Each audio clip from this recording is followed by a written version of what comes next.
Top 100 universities లో 100% scholarship తో admission పొందాలనుకుంటున్నారా? India's top competitive exams, IIT, NEET, etc. guidance కావాలన్నా, India and world top universities లో join అవ్వాలన్నా, students and parents కి career counselling కావాలన్నా, మీ కెరీర్ డెసిషన్ డబుల్ చెక్ చేసుకోవాలనుకున్నా 25 years experience డాక్టర్ సతీష్ గారిని సంప్రదించండి.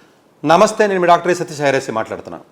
చాలామంది పిల్లలు 12th క్లాస్ పిల్లలు కౌన్సిలింగ్ వస్తారు, ఎందుకంటే అడ్మిషన్స్ టైం కాబట్టి వాళ్ళకి సరే ఏ కాలేజీకి వెళ్ళాలి ఏంటి అనేది డిస్కషన్ జరుగుతుంది. ఈవెన్ కొంతమంది జోసా కౌన్సిలింగ్ అనుకోండి, ఐఐటీస్ అనుకోండి, NITs అనుకోండి, అదర్వైజ్ టైర్ 2 కాలేజెస్ కానీ ఇలా రకరకాలుగా పిల్లలకి మనం గైడ్ చేస్తున్నాం. వాళ్ళు సరే వాళ్ళకు ఉన్నటువంటి తెలివికి, వాళ్ళకు ఉన్నటువంటి స్కోర్స్కి అవకాశం ఏది ఉంటే అది మనం చెప్తున్నాం. బట్ అన్ఫార్చునేట్గా 10th 11th వచ్చి ప్లాన్ చేసుకుంటే బాగుంటుంది. 12th అయిన తర్వాత జైలో ర్యాంక్ రాకపోయిన తర్వాత అప్పుడు వస్తూ ఉంటారు. బట్ అన్ఫార్చునేట్ థింగ్ అంటే ముందే ప్లాన్ చేసుకుంటే కొంచెం బెటర్ ప్లేసెస్కి వెళ్ళే అవకాశం ఉంటుంది.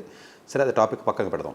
ఈ 12th పాస్ అయిన తర్వాత పిల్లలందరూ కూడా ఎవరైతే ఉంటారో 10th క్లాస్ పిల్లలు పక్కన పెట్టినా ఆల్రెడీ 10th క్లాస్ పిల్లలకి సోషల్స్ అయినా చెప్పాను, కొంచెం ఖాళీగా ఉండకుండా మనం నేర్చుకోండి. 12th క్లాస్ పిల్లలు చాలా ఇంపార్టెంట్ ఏంటంటేనండి, మన ఎడ్యుకేషన్ సిస్టంలో స్టేట్ బోర్డ్స్లో ఆంధ్ర తెలంగాణలో జనరల్గా ఈ 11th 12th సిలబస్ బోర్డు చదివిన వాళ్ళు, స్టేట్ బోర్డు చదివిన వాళ్ళు ఎందుకంటే ఇది బట్టి కొట్టి చదివి పాస్ అవుతూ ఉంటారండి. జేఈ ర్యాంకులు రావు, వీళ్ళు బట్టి కూడా చదివి పాస్ అవుతూ ఉంటారండి. వీళ్ళు సడన్గా ఇంజనీరింగ్ కాలేజెస్కి వెళ్ళడం వల్ల ఈవెన్ డీమ్డ్ కాలేజీకి వెళ్ళినా కూడా, ఈవెన్ టైర్ 3 కాలేజెస్కి వెళ్ళినా కూడా అక్కడ కూడా 40% ఆఫ్ ది స్టూడెంట్స్ ఫెయిల్ అయిపోతారనే విషయం చాలామందికి ఐడియా లేదు. అసలు ఫెయిల్ అయిపోవడం ఏంటి, ఇంజనీరింగ్ అంటారు, ఫెయిల్ అయిపోతూ ఉంటారు. 40% అండి. ఇంక ఎంసెట్ కాలేజీలు అయితే ఇంకా పక్కకు పెట్టండి, మొత్తం స్క్రాప్ అది. సో అందు గురించి ఏంటంటే, ఏదైతే మీకు పిల్లలు 12th క్లాస్ తర్వాత ఇంజనీరింగ్ కాలేజీకి ట్రాన్సిషన్ స్టేజ్ అంటారండి. ఈ ట్రాన్సిషన్ అయ్యేటువంటి స్టేజ్లో వీళ్ళ చదివినటువంటి జైలు వాతావరణం లేకపోతేనేమో ప్రొటెక్టెడ్ వాతావరణంలో చదవడం వల్ల ఈ యొక్క దాని 2 ఏళ్ళు కలిపి 3 సబ్జెక్టులు చదువుతారు కదా, మ్యాథ్స్ ఫిజిక్స్ కెమిస్ట్రీ చదువుతారు. ఇంజనీరింగ్లో ఎలా ఉంటుందంటేనంటే జస్ట్ 12 వారాల్లో 5 సబ్జెక్టులు చదివేయాలి. 12 వారాల్లో 5 సబ్జెక్టులు ఫస్ట్ సెమిస్టర్, సెకండ్ సెమిస్టర్ మళ్ళీ 12 వారాలు ఉంటుంది. 12 వారాలు క్లాసులు జరుగుతాయి, ఎగ్జామ్స్ అయ్యగలిపితే ఇంకో 4 వారాలు. ఈ 12-13 వారాల్లో ఏదైతే కోర్స్ వర్క్ ఏదైతే మీకు ఉంటుందో, ఈ కోర్స్ వర్క్ మొత్తం మీరు చదివి 4-5 సబ్జెక్టులు పాస్ అవడం అనేది ఛాలెంజింగ్ టాస్క్ అండి, చిన్న విషయం కాదండి. అందు గురించి చాలామంది పిల్లలకి జీపీఏలు 6, 6.5 కూడా రావండి. ఏమన్నా మీరు ఏసీ CBIT లేకపోతే ఎవడో టెక్ మహేంద్ర ఉన్నో, ఏసీ వనాధారం అన్నింటి జీపీ అడిగి చూడండి, ఎవడో సరిగ్గా చెప్పడం. జనరల్గా ఈవెన్ ప్రైవేట్ కాలేజీ, టైర్ 3 కాలేజీలో కూడా, ఈవెన్ కేఎల్జీ లాంటి కాలేజీలో మామూలుగానే పేపర్ అంతంత మాత్రంగా ఈజీగా ఇచ్చి పడేస్తూ ఉంటారు, గీతంలోనూ లేకపోతే వేరే కాలేజీల్లోనూ. అక్కడ కూడా 40% ఆఫ్ ది స్టూడెంట్స్ ఫెయిల్ అయిపోతున్నారు. దానికి రీజన్ ఏంటంటే, స్టూడెంట్స్ పాపం చదవలేకపోవడం. అంటే స్టూడెంట్స్ అందరూ లేజీగా ఉన్నవాళ్ళు కాదు, కానీ బట్ వీళ్ళ ఆ ట్రాన్సాక్షన్ అందుకోలేకపోవడం వల్ల. ఒకటి, కంప్యూటర్ సైన్స్ మనం చదవం. ప్రపంచంలో అన్ని దేశాల్లో 11th 12th కంప్యూటర్ సైన్స్ మ్యాండేటరీగా ఉంటుంది. మనం సడన్గా అండర్ గ్రాడ్యుయేషన్లో కంప్యూటర్ సైన్స్కి వెళ్ళడం వల్ల ఆ పైథాన్ లాంగ్వేజ్ అది కూడా రాదు. మీరు అనొచ్చు, సార్ మిగతా వాళ్ళు ఎలా చదువుతున్నారు, ₹1 కోటి జీతాలు ఎలా అవుతున్నారంటే, ఇప్పుడు ఐఐటీస్కి వెళ్ళి స్టూడెంట్స్ ఎవరైతే ఉంటారో, కొంచెం జేఈలో అడ్వాన్స్డ్ ర్యాంకులు ఎవరికైతే మంచి ర్యాంకులు వస్తాయో వాళ్ళకి ఐక్యూ లాజిక్ ఉంటుంది. ఈ ఐక్యూ లాజిక్ ఎక్కువ ఉంటుంది కాబట్టి వాడు 10 రోజుల్లోనే పైథాన్ నేర్చుకోగలడు. దాంతో గెట్టేసుకుంటాడు. వాడేమి 11th 12th కంప్యూటర్ సైన్స్ చదవక్కర్లా. అలా అని చెప్పేసి మిమ్మల్ని ఏమి 10th 9th 11th computer 12th computer science చదవమని నేను చెప్పట్లా. అలా చదవమంటే ల్యాప్టాప్ కూర్చొని వెబ్సైట్లన్నీ చూస్తూ ఉంటారు, చెత్త అంతా. ఈ మ్యాథ్స్ ఫిజిక్స్ కెమిస్ట్రీ చదవడం అనేసి అది కూడా నేను చెప్పట్లా. మళ్ళీ దీన్ని రాంగ్ ఇంటర్ప్రిట్ చేసేసుకుంటారు ఈ పేరెంట్స్, సరిగా అవగాహన ఉండగా. సగం చెప్తే ఇంకో సగం వాళ్ళు ఇష్టం ఇంటర్ప్రిట్ చేసేసుకుంటారు వీళ్ళు. సరే, అది పక్కన పెట్టు. 12th అయిపోయింది. ఈ ఖాళీలో ఏదైతే ఉంటుందో మ్యాథమెటిక్స్ అండ్ ప్రోగ్రామింగ్ అండి, ఈ 2 బాగా నేర్చుకోండి. ఈ 2 చాలా అవసరం. కాలేజీకి వెళ్ళిన తర్వాత చాలా ఇబ్బంది పడతారు. ప్రోగ్రామింగ్ రావట్లేదు, బేసిక్ ఫండమెంటల్స్ రావట్లేదు, ఇంజనీరింగ్ మ్యాథ్స్ అసలు రావట్లేదు, లీనియర్ ఆల్జబ్రా రాకపోతే, బేసిక్ డిఫరెన్షియేషన్, బేసిక్ ఇంటిగ్రేషన్ రాకపోతే చాలా సఫర్ అవుతారు. అందు గురించి ఎవరికైతే మన 10th క్లాస్ పిల్లలకి ఆన్లైన్ ట్యూషన్స్ నేను పెట్టించానో, మనకు తెలిసిన వాళ్ళు, అంటే వాళ్ళకి నాకేం సంబంధం ఉండదండి, బట్ తెలిసిన వాళ్ళు కాబట్టి రెగ్యులర్గా మా దగ్గర కౌన్సిలింగ్ వచ్చిన వాళ్ళకి సోషల్ ఫోన్ నెంబర్లు అడుగుతారు. వాళ్ళు పిల్లలు ఎవరైతే కొంచెం బెటర్గా ఉన్న టీచర్లు ఉంటారో వాళ్ళ ఫోన్ నెంబర్ రాసిస్తాం మేము. అలాగే దానిలో భాగంగానే ఎవరైతే టీచర్స్ ఎవరైతే ఉంటారో ఆ టీచర్స్కి చెప్తే, రిక్వెస్ట్ చేస్తే వాళ్ళ summer programme 9th 8th 10th పెట్టారు. పిల్లలు చక్కగా వింటున్నారు, చాలామంది హ్యాపీగానే ఫీల్ అవుతున్నారు, ఫీడ్బ్యాక్ తీసుకుంటున్నారు, బాగుంది. ఎందుకంటే ఏమాత్రం బాగోలేదని నాకు చెప్పారా, ఇంకా ఆ టీచర్ని నేను ఉంచను. ఇప్పుడు ఈ వీడియో విన్న వాళ్ళు ఎవరైనా ఇంతకుముందు ఆన్లైన్ ఎడ్యుకేషన్కి ఎవరైతే క్లాసెస్ వింటున్నారో, నేను వీడియో చేసి పలానా వాళ్ళు చెప్తున్నారు వింటున్నారని చెప్పాను అంటే, సరిగ్గా పోకపోతే డెఫినెట్గా అది నేను రియాక్ట్ అవుతాను. ఎందుకంటే జనరల్గా కొంచెం టీచర్స్ని కొంచెం బాగా నమ్మి కొంచెం బెటర్గా ఉన్న టీచర్స్ ఇస్తాం. టీచర్ బాగుంది ఇంకో టీచర్ని ఇస్తాను. నాకేమీ పెద్ద అలాంటి ఎమోషన్స్ ఏమి ఉండవు నాకు. అట్లాగే ఇంజనీరింగ్ కూడా నేను రిక్వెస్ట్ చేసి, ఒకళ్ళిద్దరు మనకు తెలిసిన వాళ్ళు ఉన్నారండి, వేరే ప్రసాద్ గారని వేరే వాళ్ళు ఉన్నారు, ఈవెన్ ప్రోగ్రామింగ్కి సంబంధించి 1-on-1 కలితే 1 చెప్తారు, 3-4 కలితే చెప్తారు, గ్రూప్లో చెప్తారండి. So computer science basics programming బాగా రాకపోతే ఇబ్బంది పడతారు. ఎందుకంటే లాజిక్ తక్కువ ఉంటుందండి జేఈ రాని వాళ్ళు, టైర్ 3 బ్యాచ్ వాళ్ళకి. సో వాళ్ళు తప్పనిసరిగా నేర్చుకోవాలండి. దయచేసి హాలిడేస్లో తన్ని పెట్టి పడుకోకండి. పడుకోవద్దున పడుకుంటారు, పేరెంట్స్ని కంట్రోల్ చేసేస్తారు వెళ్ళే. So web development, Python programming, full stack development, react programming కానివ్వండి, డేటా అనలిటిక్స్ కానివ్వండి, AI and prompt engineering, API development, AI and ML, Flutter development కానివ్వండి, జావా ప్రోగ్రామింగ్ ఏవైతే ఉన్నాయో ఈ ప్రోగ్రామ్స్లో మీరు ఒకటైనా చేయొచ్చు, లేదా ఎక్కువైనా మల్టిపుల్ చేసుకోవచ్చు, ఏదో అవకాశం ఉంటే అది చేసుకోండి. అదొకటి. అట్లాగే మ్యాథమెటిక్స్కి సంబంధించి కూడా నేను టీచర్ని రిక్వెస్ట్ చేసి ఇంజనీరింగ్ మ్యాథ్స్ సడన్గా ఇబ్బంది పడతారు, ఎందుకంటే చాలా ఇబ్బంది పడుతున్నారండి చాలామంది కాలేజీలు. మీకు అర్థం కాదు, ఈ 2 ఏళ్ళు సమ్మర్ హాలిడేస్లో గాలికి తిరిగి టైం పాస్ చేసి సడన్గా ఆగస్టులో కాలేజీకి వెళ్తారు, మంచిది కాదండి అది. సో డెఫినెట్గా ఈ యొక్క ప్రాబ్లమ్ సాల్వింగ్ స్కిల్స్ బాగా పెరగాలి. Algebra foundations 5 hours, trigonometry essentials అని చెప్పి, వెక్టర్ 3D జామెట్రీ చాలా ఇంపార్టెంట్ అండి. వెక్టర్ 3D జామెట్రీ కానివ్వండి, లిమిట్స్ అండ్ కంటిన్యూటీ కానివ్వండి, లేకపోతేనేమో డిఫరెన్షియేషన్ కానివ్వండి, ఇవన్నీ 12th కంటే కొంచెం అడ్వాన్స్డ్ లేవండి. 12th సిలబస్ కాదు, కొంచెం అడ్వాన్స్డ్ ఉంటుందండి. ఇంటిగ్రేషన్ బేసిక్స్ కానీ, డిఫరెన్షియల్ ఈక్వేషన్స్ కానీ, మ్యాట్రిక్స్ అండ్ డిటర్మినెంట్స్ కానీ, టీచింగ్ మెథడాలజీస్, ప్లాన్స్, ఇవన్నీ ఏవైతే ఉంటాయో క్విజెస్, ఎగ్జామ్స్ అవన్నీ కూడా పెడతారండి వాళ్ళు. బట్ లీనియర్ ఆల్జీబ్రా మీద ఎక్కువ ఫోకస్ చేయమని నేను రిక్వెస్ట్ చేస్తాను, ఎందుకంటే ఏఎంఎల్కి చాలా కనెక్టెడ్ ఉంటుందండి, కంప్యూటర్ సైన్స్ వాళ్ళకి బాగా కనెక్టెడ్ ఉంటుంది కాబట్టి మన లీనియర్ ఆల్జీబ్రా మీద బాగా ఉంటుంది.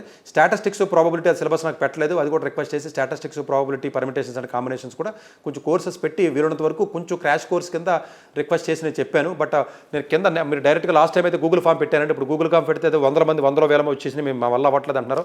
ఫోన్ నెంబర్ చెప్పమని చెప్పారు వాళ్ళు, ఆ టీచరు. ఫోన్ నెంబర్ నేను ఇస్తానండి, ఆ ఫోన్ నెంబర్ కూడా మీరు ఫోన్ చేస్తే ఎత్తరాల్లో వాట్సాప్ మెసేజ్ మాత్రం పెట్టండి. 9177572372. ఇది ఫోన్ నెంబర్ అండి. దయచేసి ఈ ఫోన్ నెంబర్కి మెసేజ్ పెట్టండి. నా అపాయింట్మెంట్ నెంబర్కి మాత్రం మెసేజ్ పెట్టి ఈ సోషల్స్ గురించి దయచేసి అడగండి అమ్మా. ఇది నాకు సంబంధించింది కాదు, బట్ మంచి టీచర్స్ చక్కగా మీకు ఉపయోగపడద్దని చెప్పి మీకు కనెక్ట్ చేస్తున్నాను అంతే, అంతకుమించి ఏమీ లేదు.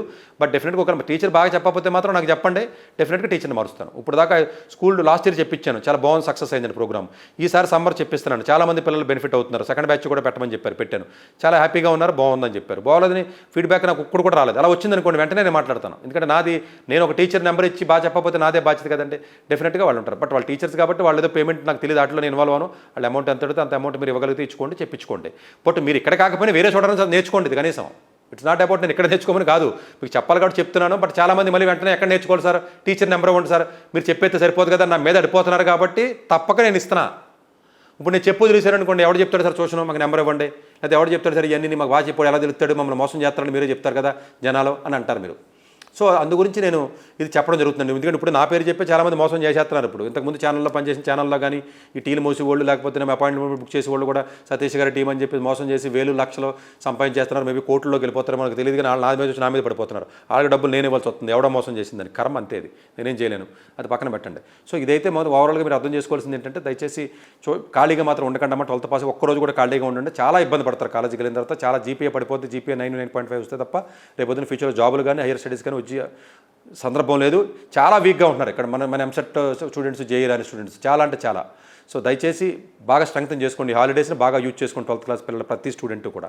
ఒకవేళ 12th క్లాస్లో సరిగ్గా మార్కులు రాలేదు, టైర్ 1 కాలేజీలో రాలేదు అనుకుంటే, ఏదైనా అబ్రాడ్ వెళ్ళాలనుకుంటే ఇమీడియట్గా ఏదైనా గ్యాప్ తీసుకుని కొంచెం 12th మార్కులు బాగుంటే, పోకపోయినా కూడా వెళ్ళే అవకాశం ఉందా అంటే మరి ఇక్కడికంటే వరస్ట్ కాలేజీ కంటే కొంచెం బెటర్. అది కూడా అబ్రాడ్ వెళ్ళమన్నాను కదా అంటే ఇదో ప్రాబ్లం, నా పేరు చెప్పి మోసం చేసి అబ్రాడ్ పంపిస్తానంటున్నారంటే, అదే యూరోప్ లేకపోతే వేరే కంట్రీలు. అవన్నీ మరి ఎన్ని మోసాలని నేను ఆపగలండి, ఎన్ని వీడియోలు చేయగలనండి, నాకు అర్థం కాదు.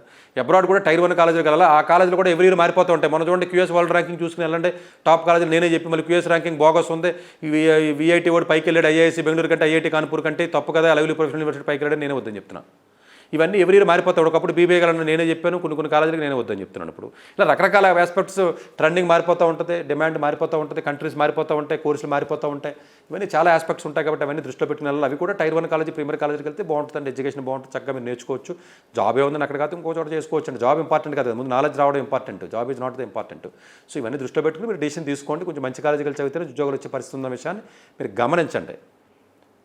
మీరు దాన్ని ఇగ్నోర్ చేయడం వల్ల మీరు టెంపరీగా మీకు రిలీఫ్ వస్తుంది తప్ప పర్మనెంట్గా మీకు రిలీఫ్ రాదు. ఇప్పుడు చాలా స్పీడ్గా టెక్నాలజీ మూవ్ అవుతుంది కాబట్టి మీరు కూడా అంతే స్పీడ్గా మూవ్ అవ్వాలి, అయితే కిందకి ఆగిపోతారు మీరు. Thank you very much. Doctor yes Satish గారు ఏపీ తెలంగాణ విద్యార్థులకు సుపరిచితమైన పేరు. సతీష్ గారు 2001 యూపీఎస్సీ పరీక్షల్లో ఇండియన్ రైల్వే విభాగంలో ఉద్యోగం సాధించారు. సతీష్ గారు చదివిన చదువులు engineering, MTech, MBA executive MBA, MSc, MBA HR, MS psychology లాంటి పోస్ట్ గ్రాడ్యుయేషన్ డిగ్రీతో పాటు డాక్టరేట్ కూడా చదవటం జరిగింది.